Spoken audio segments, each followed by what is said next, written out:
Hello, all, and welcome to the Movie Bears podcast. I'm Brad Harrison. Each week, I'm joined by hunky, hairy, huggable homos who love film to review movies and discuss a bit of film news. This week, as usual, I'm joined by my fantastical co-hosts, Jim Pliafco. Welcome, Jim. Thank you, and welcome to the podcast, everyone. I apologize in advance for my raspy voice. I pretty much left it on the field during the Arizona Wildcats versus Utah Utes game. Woo! Bear down. Saturday night. My voice is not in double overtime shape anymore, apparently. So it might be a little off and on with the voice. I've had to cough drop it today since I talk for a living, so I think I'm okay. But it's getting late in the night. It could drop out too. We'll see. I wish I had followed your cough drop lead. Oh, yes. Well, it's never too late. You can always sneak away if you need to. I could. Will Lindis is here with us as well. Welcome, Will.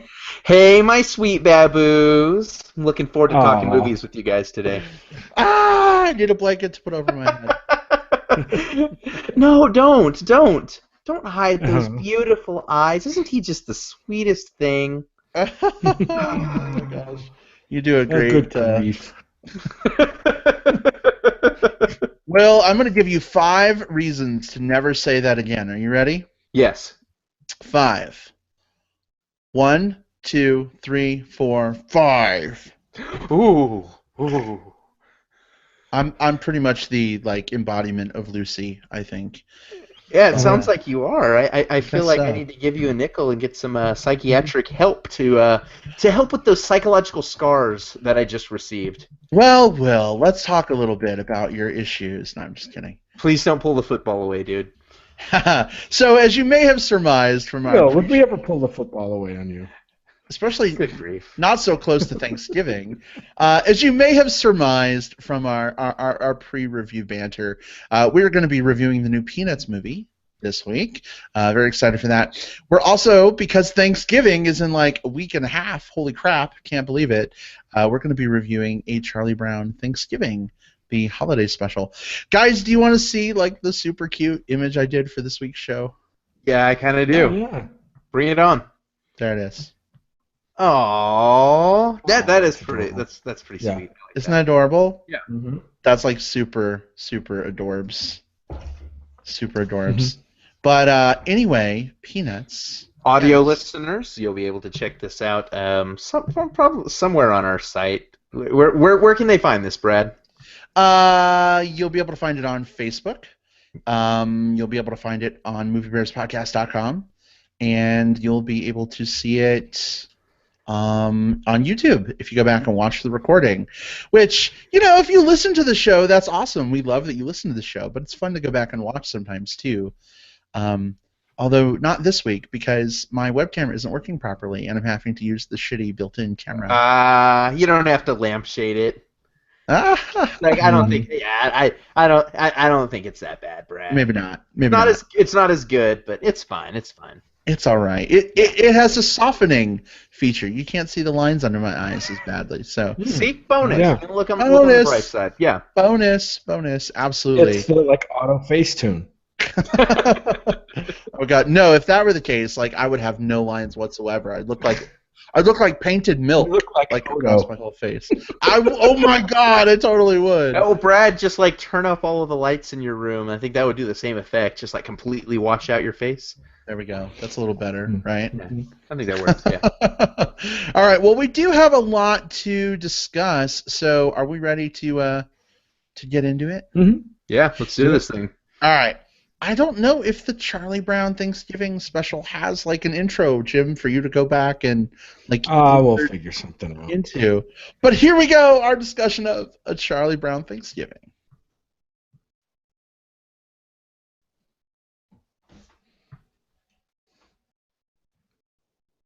So, because I know that you guys have seen this because we planned on seeing it. This came out way before I was born, 1973. Will, I know that was before you were born. And Jim, this was probably like too young for you when it came out, right?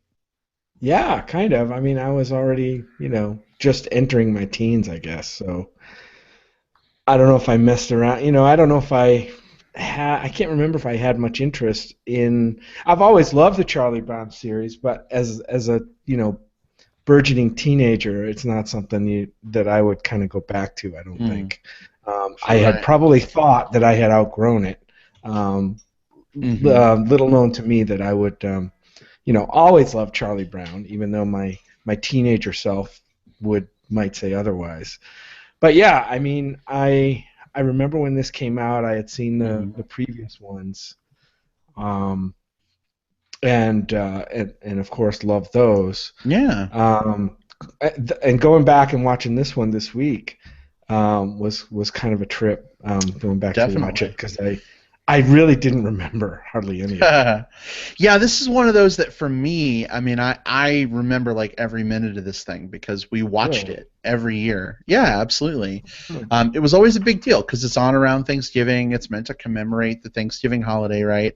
And so that's how you knew that you were past Halloween and circling in for a landing for Thanksgiving was when this Mhm. came on. And it's interesting because do they still play this on TV? I th- I believe they do. I was looking at something, and I don't know if it's on like the major networks or not, but I remember seeing something about like find out which stations it's playing on this year. Like as I was Right. doing some research today, Mhm. so it's available. Yeah, so I'm glad to see that it's still a thing, that people are still enjoying it. Having watched the Peanuts movie over the weekend and then watched this special, I was actually kind of surprised, like, and we'll get into this more when we talk about the Peanuts movie, but like how much that movie really captured the feeling of these old Peanuts animated specials. It felt like, I don't know, they were, you know, just congruous, like they were Mhm. really well done. Mhm. But seeing this, it doesn't it doesn't hold the same magic for me as an adult that it had for me as a kid. I won't lie. Um, I remember as a kid thinking like, oh my god, I really want a dog like Snoopy, and now I don't really like dogs, so that's a thing. No, just kidding. I like some dogs, but it's one of those things where it's like, car- you know, cartoon specials were always something that you like, at least I really really looked forward to, like watching cartoons at night on like primetime television was like a big fucking deal. At least it was for me. Will, what about for you? Did you have kind of the same experience? So yeah, I have a weird little relationship with Charlie Brown and the Peanuts gang. When I was a really small kid, like very very young, I think like a lot of kids, I equated the holidays with the Peanut specials. So you had Thanksgiving, which is probably to me at least one of the least memorable ones. But we'll get to that here in a second. But the Halloween special with the Great Pumpkin, and of course the Christmas special with the shitty little Christmas tree. These are ones that are part of our cultural zeitgeist, and for a reason. They're very memorable. They have very strong holiday themes and very strong holiday speeches. Somewhere along the line, I had a disillusioning experience with Charlie Brown. I don't know what that was, but Hmm. and I'm not talking like being like a cynical teenager or anything like that. This is even before that. There's just a moment where I was just like, I don't get the popularity of Peanuts. Like I remember as a kid just thinking like, is this supposed to be funny? Am I supposed to be laughing? Because the jokes aren't really like hitting really hard. Um, I wandered away from the Peanuts for a long time, and so while I still had like some of those warm fuzzies that came from what I experienced with the series to begin with, it took me a very very long time to kind of fall back in love with the Peanuts and kind of figure out what it is that makes them special, what it is that makes them tick. So yeah, aside from that though, I mean, you did see these like growing up, like these specials were everywhere around the holidays. Like it was, you couldn't go a Thanksgiving without seeing this. You couldn't go a Christmas or a Halloween or anything like that without seeing the other specials. It was just part of being our age, I think. Mm. Well, do you think your falling away from it had something to do with maybe you getting kind of attuned to other animated? I know you're a big fan of animated shows and animated series. and maybe your love of animated shows was burgeoning at that time, and the Snoopy and Charlie Brown thing fell to the wayside in favor of kind of more up to date Yeah, sensibilities in cartoons. Like, I don't know what you watched back then. Beavis and Butthead or Yeah. no, whatever. no, not Beavis and Butthead, but I think I get what you're saying, and I think you're on the money. When I was a kid, like 8, 9 years old, we had shows like Tiny Toon Adventures Right. and Animaniacs, which were, I mean, Action based. well, not even action based. Like they're very much based in humor. And if you go back and watch those today, of the different shows that came out in the late '80s, early '90s, I would say that those probably hold up better than most of the things that we remember nostalgically. Like those were legitimately, solidly written shows that. That just happened to be kind of ahead of their time. So I think that was a little bit of it for me. I started shifting towards some of those things, and so when you've got mile a minute or joke a minute type shows versus Charlie Brown, which is a much more subdued series, I get why I wandered away, and I don't regret that either. I think I definitely enjoyed the shows that I watched as a kid. We'll talk in a minute about the moment that I kind of had a renewed appreciation for the Peanut series. Spoiler alert: it's been within the last couple of weeks. Wonder why that would be. Yeah, I wonder why. What's that all about? I don't know. Yeah. I don't know. Well, we'll get there. So I want to ask you guys: is Peppermint Patty not the biggest fucking bitch like on the whole planet? I always liked Peppermint Patty for some reason. As mean as she can be sometimes, she still seemed way better than Lucy to me. Like in a lot of ways. I guess I related to her a lot more. She seemed a lot more honest. You know what I mean? To herself. Granted, she was very gruff and abrasive, but I think it was because.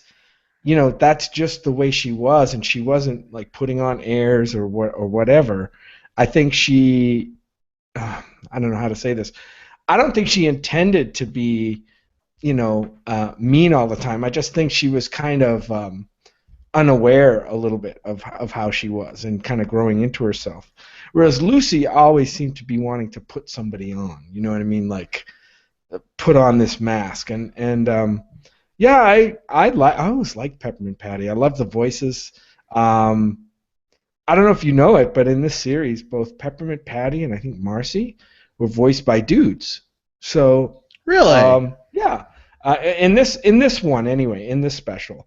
Now, granted, through the years they've changed voice actors. God knows how many times, and that's one of the gripes I have with the series. And I know there's probably no way around that because. There are certain voices of Peppermint Patty or Charlie Brown or Linus that I kind of fell in love with, and that's the way I remember them. So every time, like, a new Peanuts show or movie comes around and the voices are slightly different, it bugs me a little bit. Well, yeah, like, did you know that Fergie, like, Fergie from, the musician, she was the voice of Sally, like, in the 80s era of Charlie Brown.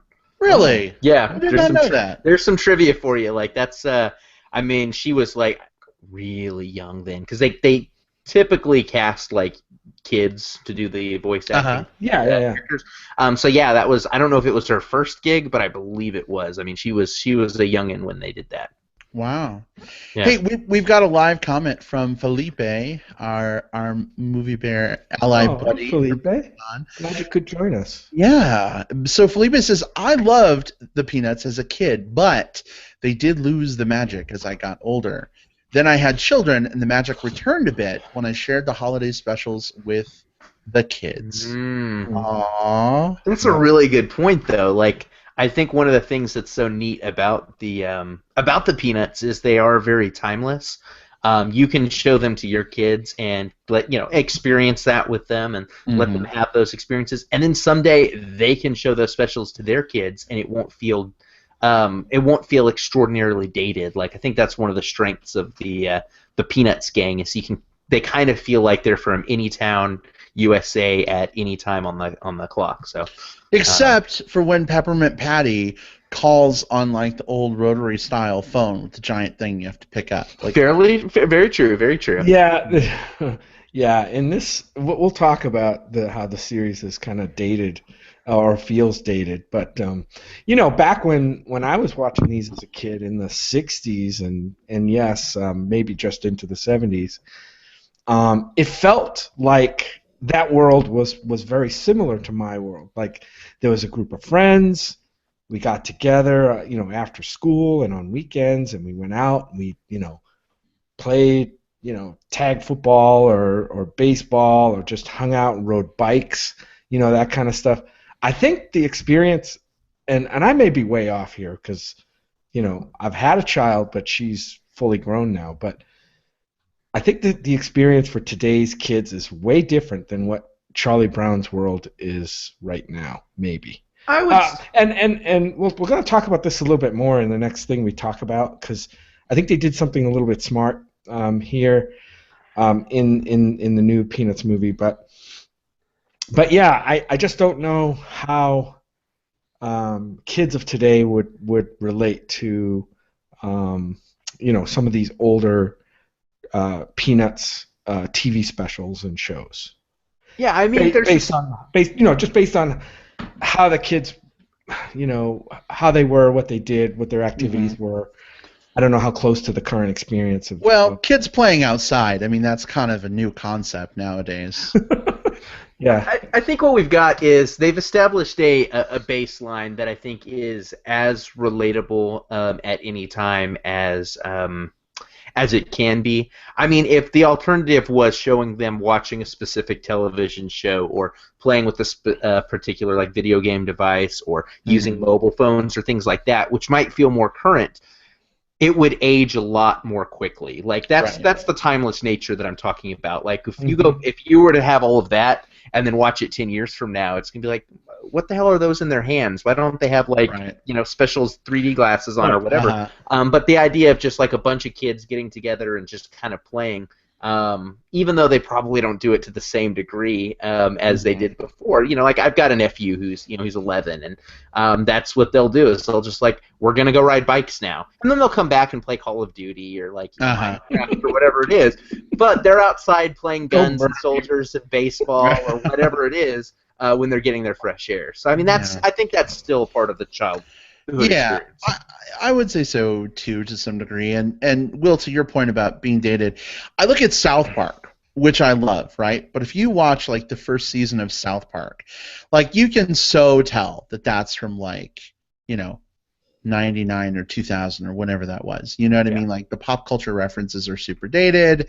You know what I mean? Like it's easy to tell. And so one of the things that I do like and notice about watching the Thanksgiving special is that, minus like the old style phone and the station wagon that somehow had seating for 25 in that back.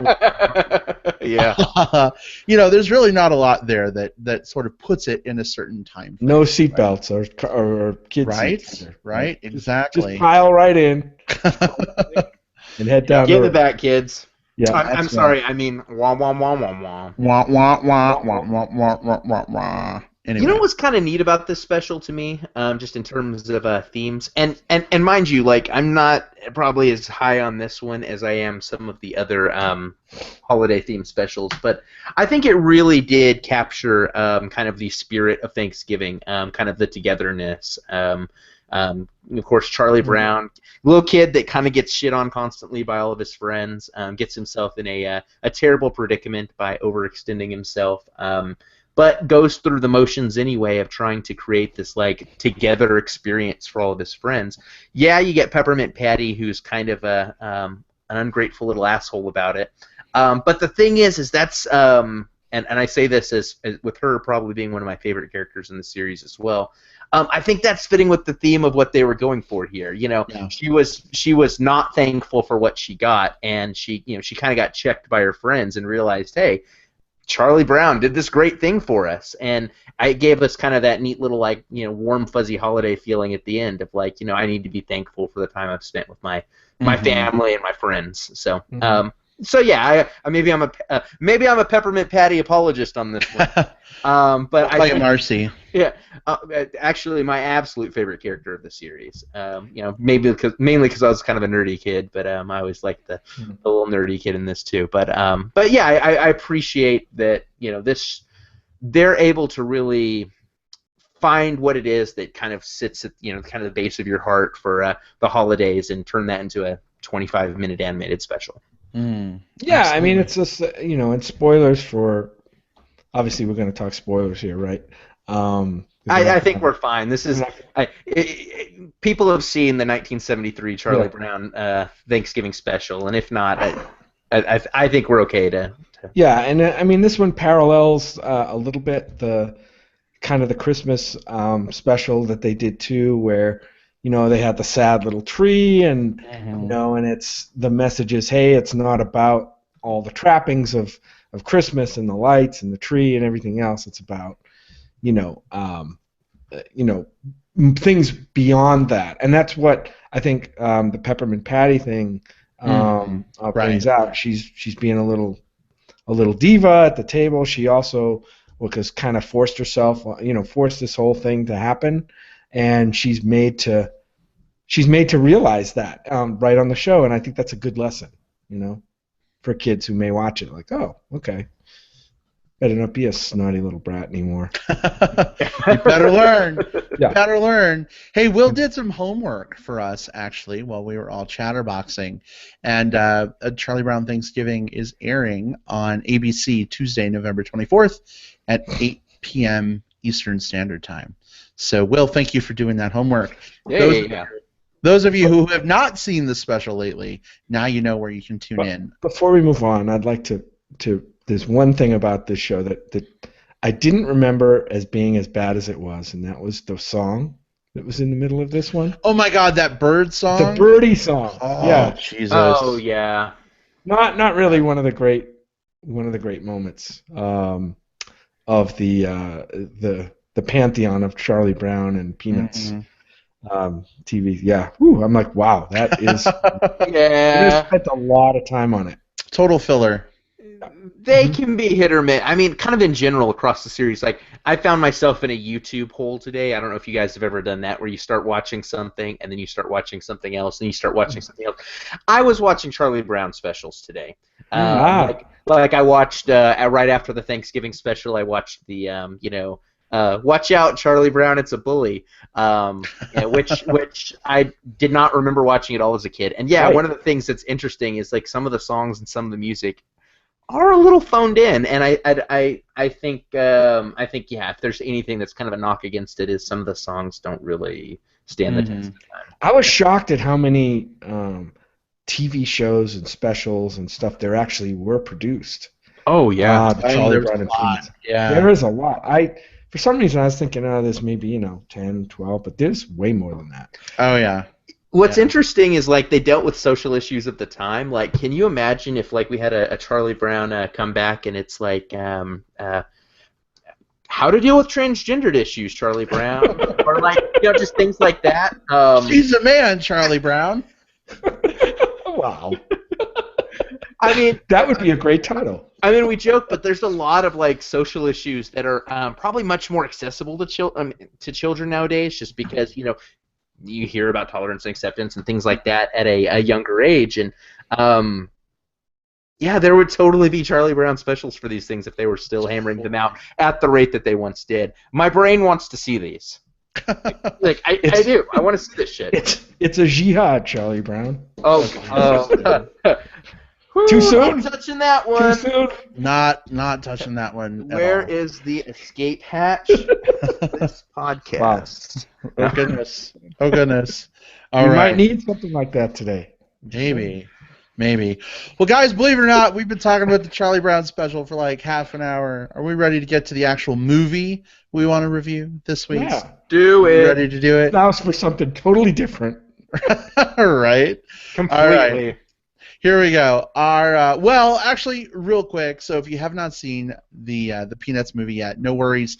We're going to talk about it spoiler free and give you some initial impressions, whether we think you should see it in theaters, wait for rental, or skip it, and then we'll take you to Spoiler Pound Town if you stay on for the ride. But we'll give you a fair warning ahead of time. But here we go. Our discussion of the Peanuts movie. Because I know it's going to be the insert. Do do do do do do do do do do do. Anyway. All right. So the Peanuts movie. Will, why don't you give us the? I don't know that there's a ton to talk about, but give us the setup for this and your initial impression. Should people go see it? Wait, skip it? What do you think? Yeah, so here's your setup. You've got Charlie Brown, Snoopy, Lucy, Linus, Peppermint Patty, and the rest of all the classic Peanuts characters. They're all back for a brand new-ish animated adventure that captures the spirit of the classic televised specials using an updated, stylized, computer-animated format. The story is we're going to follow Charlie Brown as he tries to discover what it is that makes him special so that he can win the heart of the little redheaded girl. In the previous section, we talked about how I had kind of fallen out of love with the Charlie Brown. I've wrestled for a while with, like, why is this series so popular? Is it just nostalgia? Is it just because we've told ourselves collectively we're supposed to watch this at Christmas, so we continue to do so? And certainly that's a jaded way of looking at it, but perhaps I'm turned into a jaded adult. I don't know. Either way, I was surprised at how much I ended up enjoying this movie. I was not expecting to like it. I thought it was just going to be something that kind of passed the time, something to do. And I ended up actually finding the heart of this series. And I think part of what I think makes this work is, like we mentioned before, some of the timeliness of this film, or timelessness. We didn't have any iPhones or modern technology, just very classic, relatable Americana that probably most suburban kids would be able to relate to. Certainly this doesn't echo everybody's childhood experience, but certainly a good number of ranges.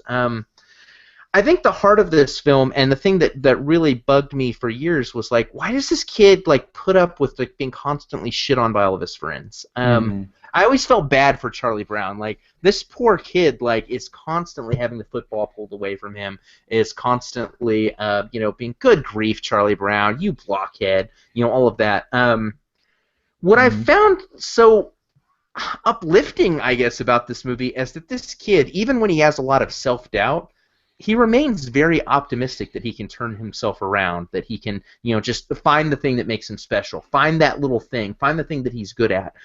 He faces adversity and he keeps going, and that's really, really, like, from a thematic perspective, like, that resonates very well at me as a jaded adult and probably as a kid. I think this is the secret formula. Why is Charlie Brown so successful? It's because of that relatability. The things that work really well in this movie, you've got a neat little cast of voice actors.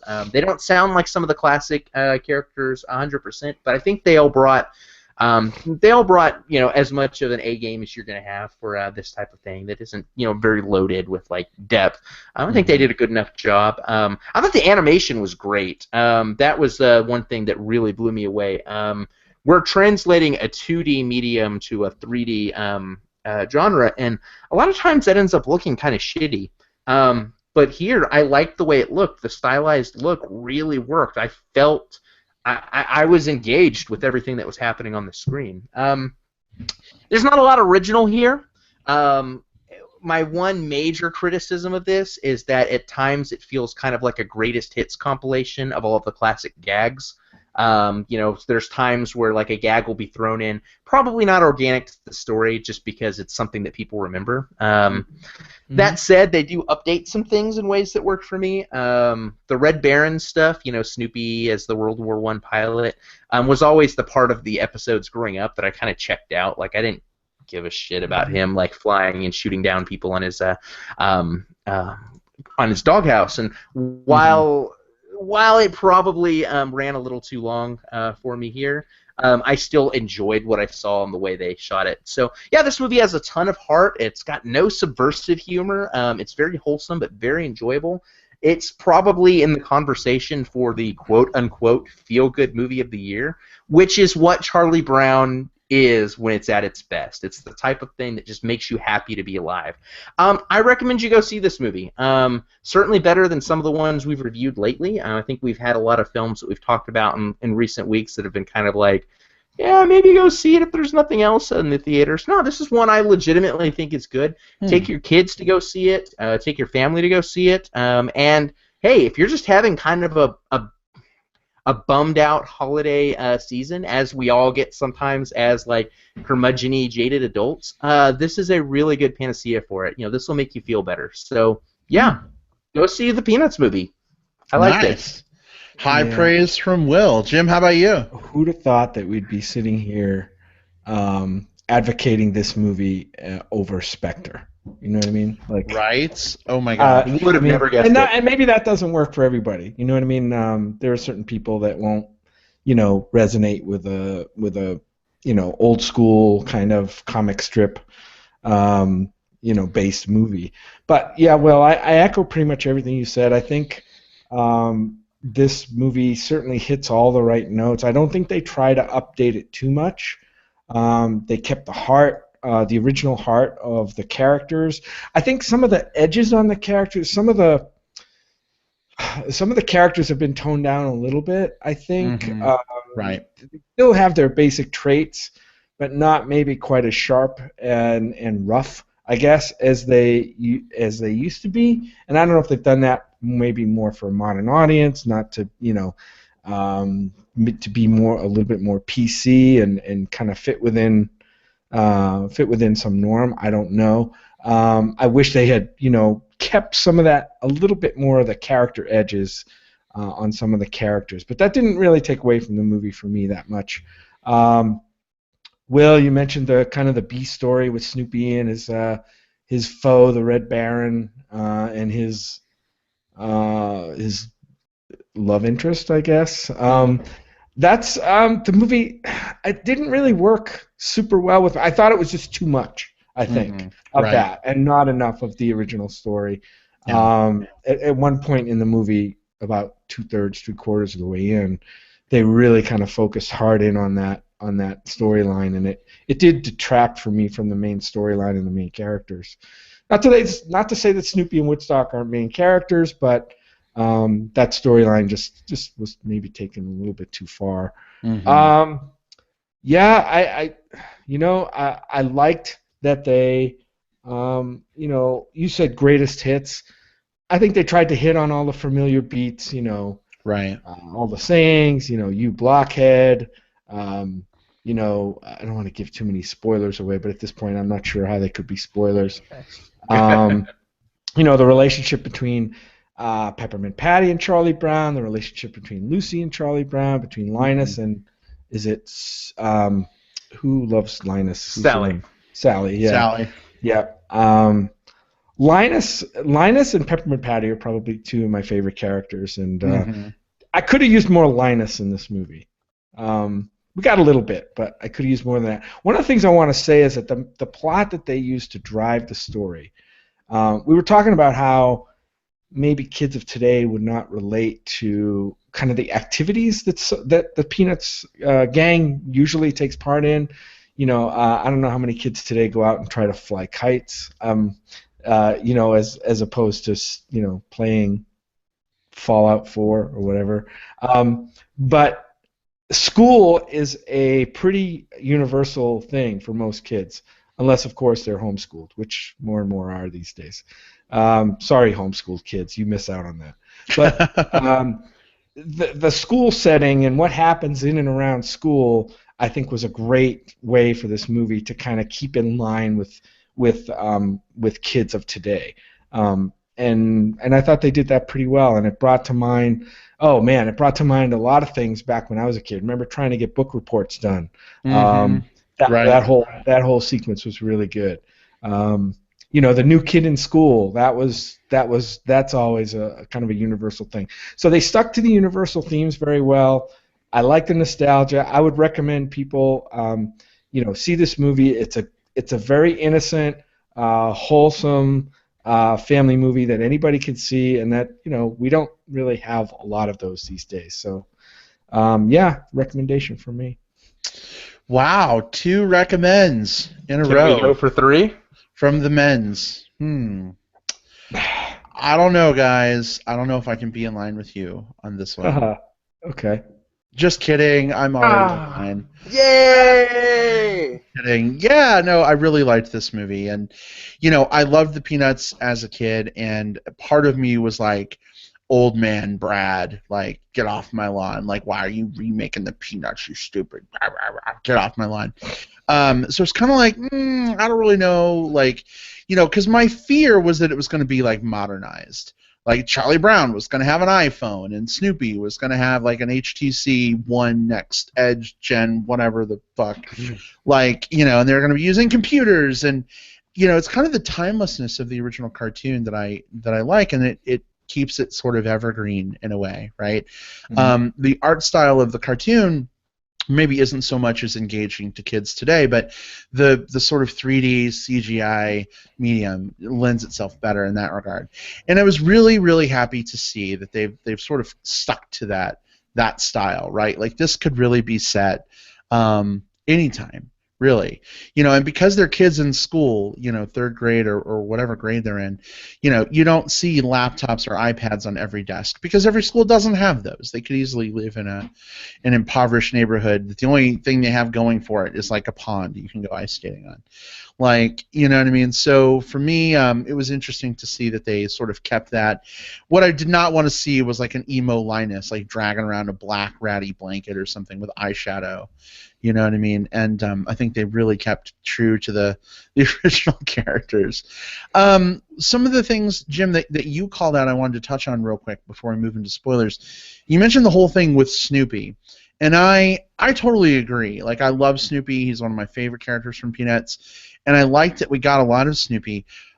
My problem was that it wasn't a lot of Snoopy, like, integrated with the other characters. Mm-hmm. Like, even if you watch the Thanksgiving special, which we just talked about, Snoopy and Woodstock obviously kind of do their own thing separately, but you see a lot of Snoopy, like, in the background, you know what I mean? Like, making toast and popcorn and, dancing in the background. Or the whole dinner.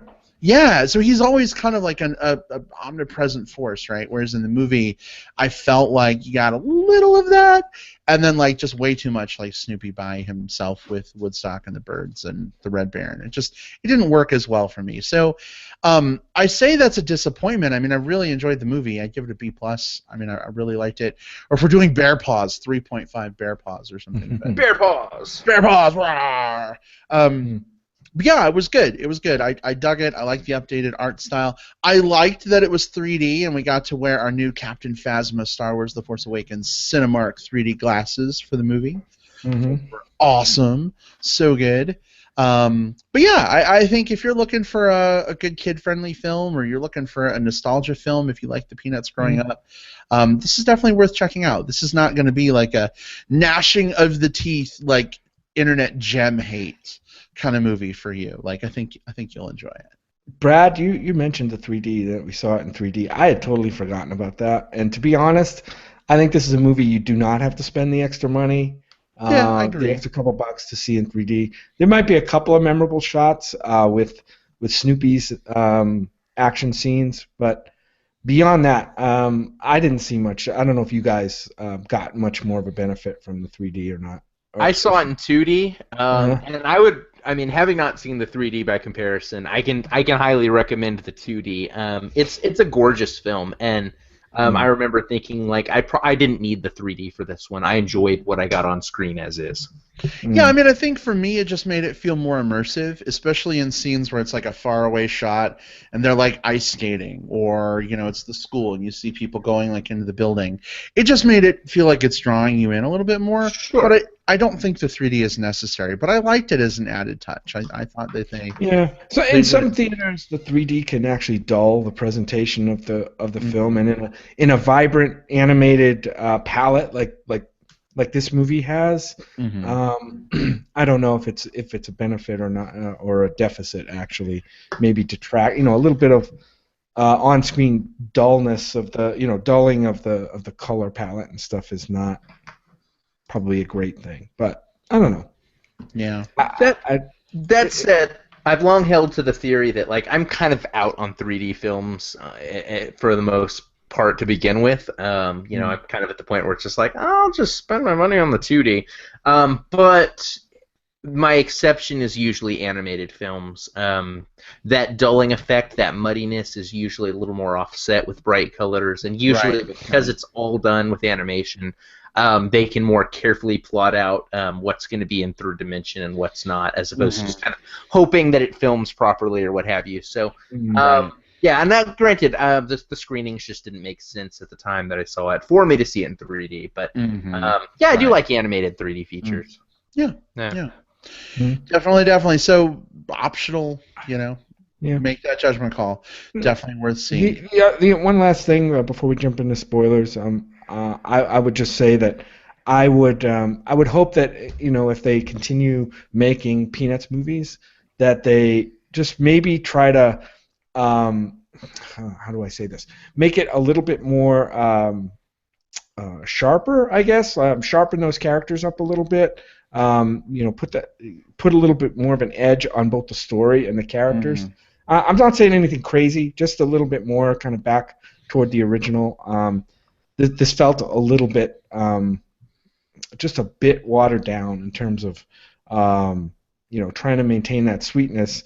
They just didn't push any messages or any character traits too strongly. And I'd like to see him, maybe do that and let the characters interact a little bit more.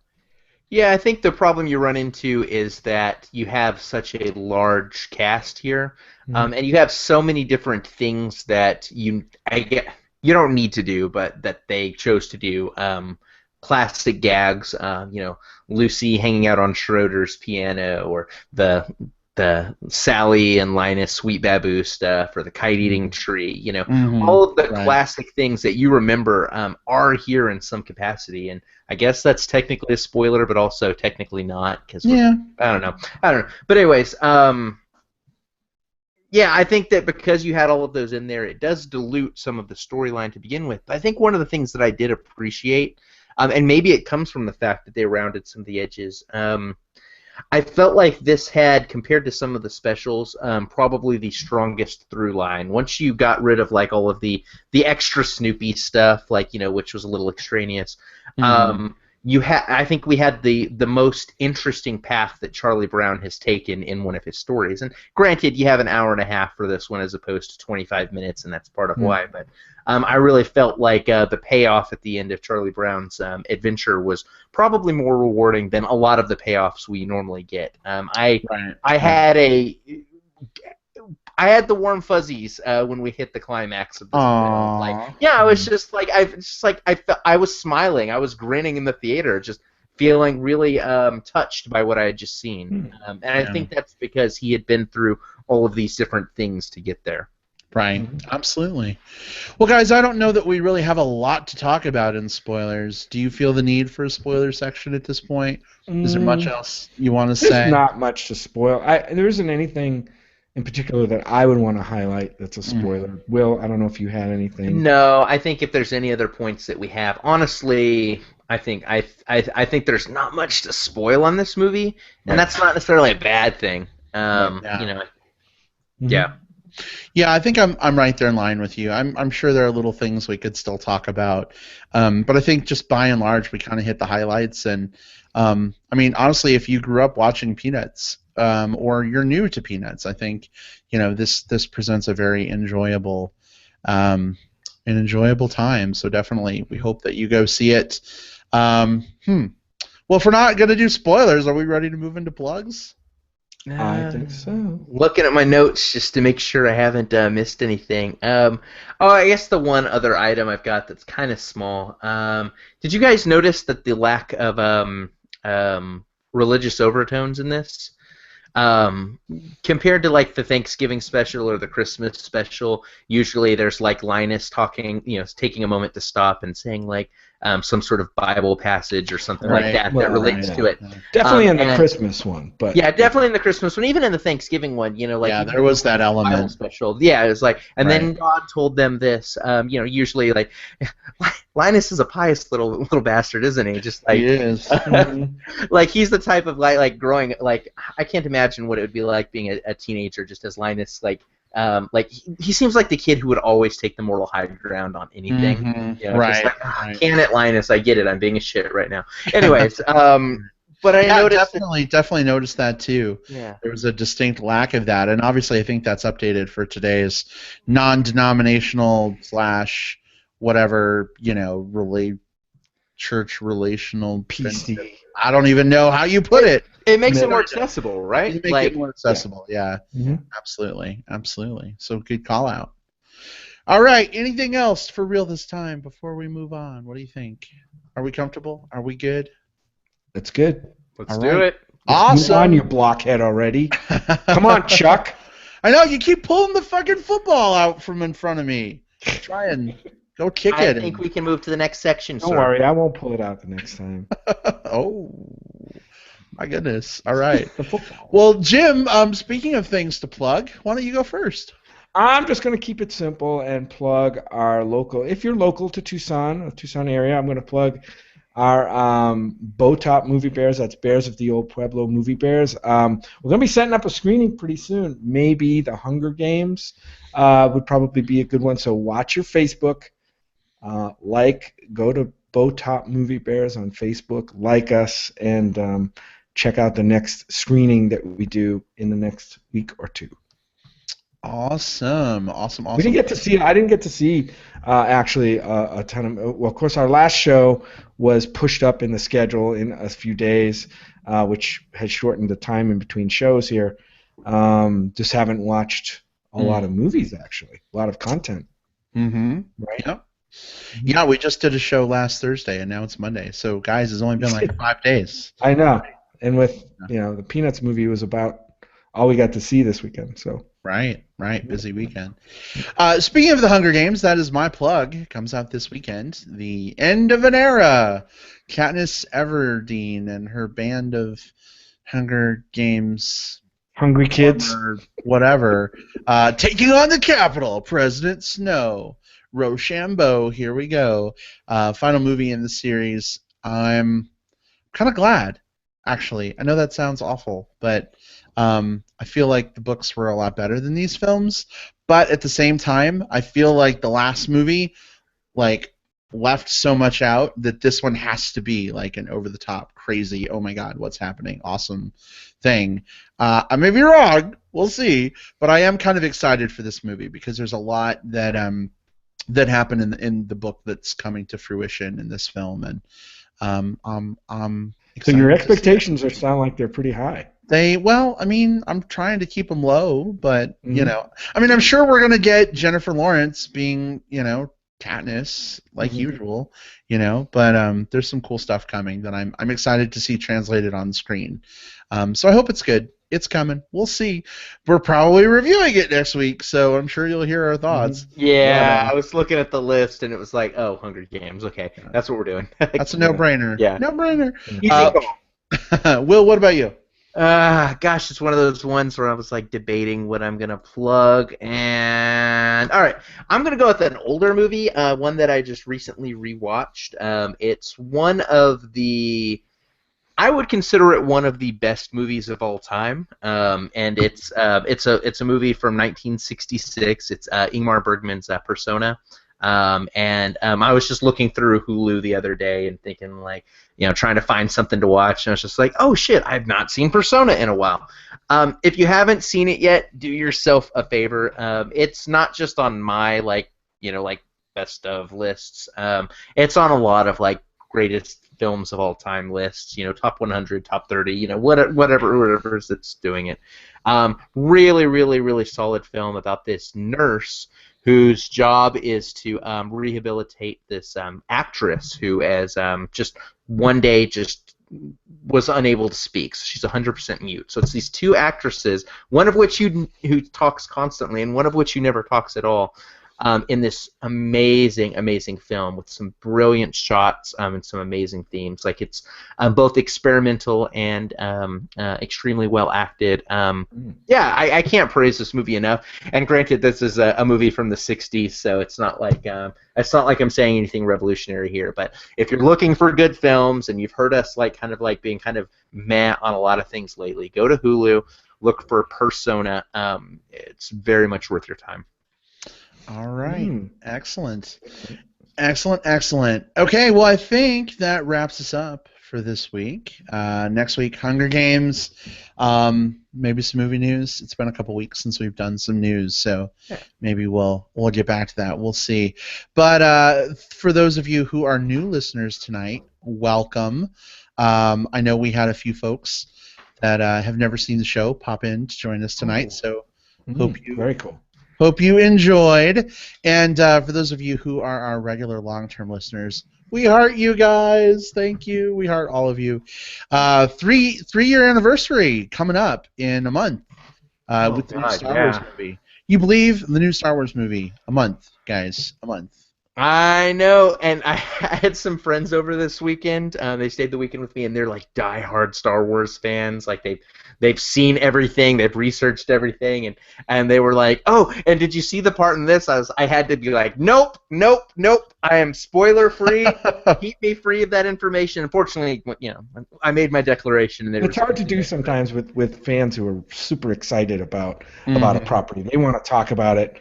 Right now, like a month before the movie comes out. And I wanted to talk to him about it, but I also did not want to talk with him about it at all. It was really hard for me. But you're like, we can talk about it in a month. Until then, shut the hell up! Honestly, at this point, the spoilers are so prevalent and are like circulating like social media so much that I just need this fucking movie to come out already. Like, I need to watch it.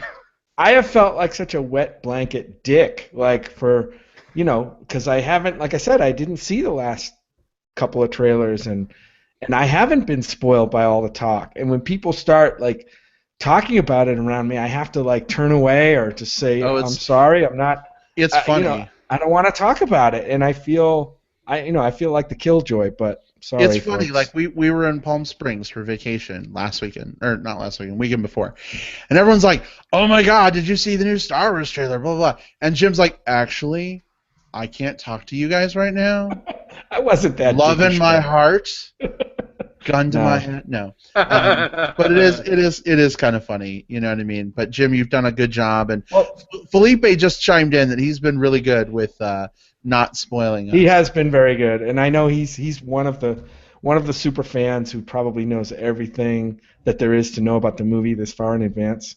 And he's been really good, and he knows that I'm trying to be spoiler free. But the funniest thing was, Brad, what movie were we in? And I had to leave the theater after we sat down and come back. And I came back in during my timing was perfect, and it wasn't planned. I had left before the trailer started, came back with refreshments or whatever I had to get right after the brand new Star Wars trailer had screened. But it was not. I didn't even have to block my eyes or anything. But it was not the brand new trailer. It was that. No, it was that trailer that's been around forever. Gotcha. So bummer for the rest of you guys, but right. I was like, great, Jim's gone. Show me the trailer, and I'm like, oh gosh, darn it, it's the old one. Yeah. Anyway, all right, guys. Well, we'll see you all next time. Take it easy. Find us in iTunes, on Stitcher Radio, on MovieBearsPodcast.com, Facebook, Twitter. We're everywhere. So grab a hold of us. Say hello. Take care, everybody. See you next time. Goodbye. Bye, all. Bye-bye.